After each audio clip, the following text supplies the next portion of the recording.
बिहार के बाद महाराष्ट्र दूसरा राज्य है जहां एनपीआर लागू होगा, मगर महाराष्ट्र सरकार के इस फैसले के बाद जो सबसे बड़ा सवाल खड़ा हुआ वो ये कि आखिर पिछले एक महीने से केंद्र सरकार के खिलाफ बयानबाजी कर रही शिवसेना अचानक एनपीआर पर नरम कैसे पड़ गई।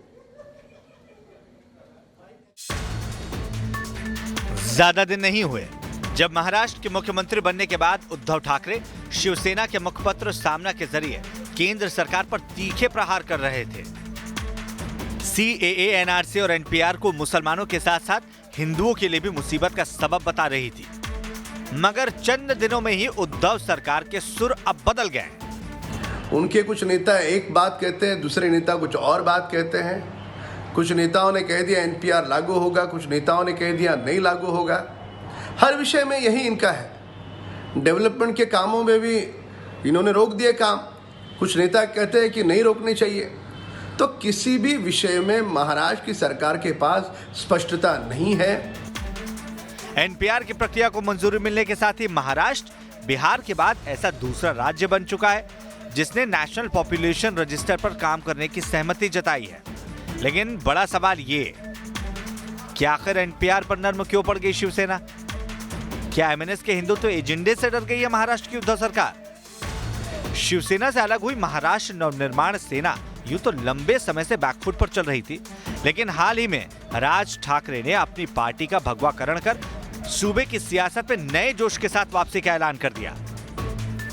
यही नहीं, एमएनएस ने महाराष्ट्र में बीजेपी और केंद्र सरकार की नीतियों का झंडा बुलंद करने में देरी नहीं की। सीएए, एनआरसी के खिलाफ देश भर में चल रहे विरोध प्रदर्शनों के बीच एमएनएस कार्यकर्ताओं ने इसके पक्ष में अवैध बांग्लादेशी और पाकिस्तानी अप्रवासियों को हटाने की मांग को लेकर मुंबई के आजाद मैदान में रैली तक निकाली और अपनी हिंदूवादी छवि को दिखाने के साथ साथ बीजेपी से नजदीकी बढ़ाने के मंसूबे फिर से जाहिर कर दिए। केंद्र सरकार ने अभी निर्देशन दिया हुआ है कि आपके यहाँ की जनगणना करनी चाहिए।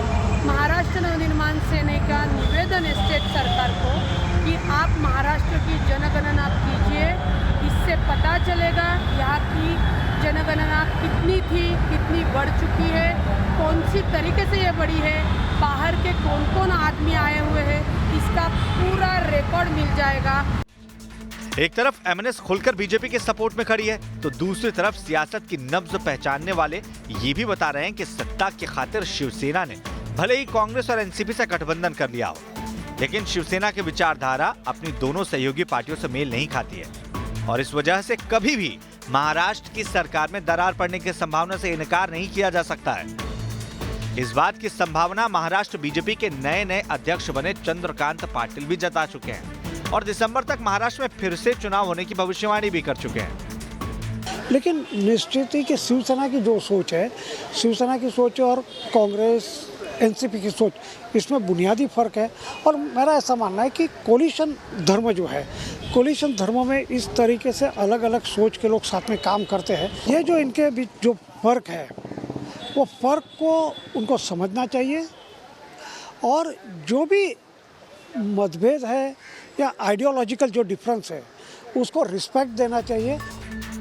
हालांकि शिवसेना ऐसी किसी भी संभावना से इनकार कर रही है और सियासत के नए साथियों के साथ 5 साल तक गठबंधन धर्म निभाने का दावा भी कर रही है। लेकिन कांग्रेस और एनसीपी के विरोध के बावजूद जिस तरह उद्धव सरकार ने महाराष्ट्र में एनपीआर को स्वीकार किया है, उससे कई तरह के कयास लगने शुरू हो चुके हैं।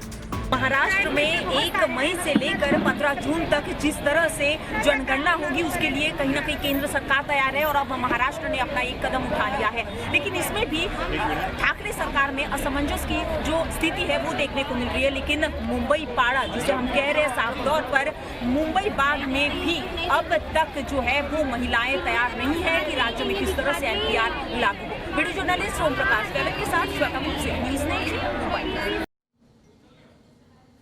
तुरंत लौट रहे हैं, खास पेशकश जारी है।